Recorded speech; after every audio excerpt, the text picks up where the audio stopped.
Welcome back. In this video, I'll show you how to change the store region on Steam.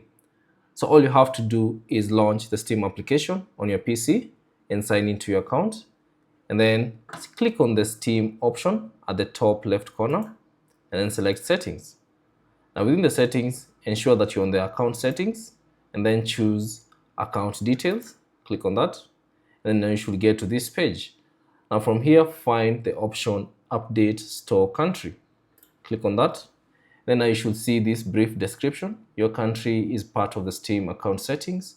Your country setting affects what you see on the Steam store, the currency of your prices in, and the currency of your wallet. So if you have moved to a new country or living abroad for an extended period of time, you can update your Steam country setting when you complete your first purchase using the method of that particular country.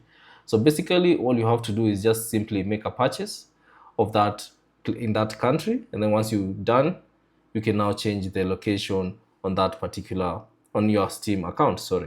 And that's basically it. Thanks for watching. If you have any questions, leave them down in the comment section below. And if you found this video useful, consider leaving a like and subscribe to the channel.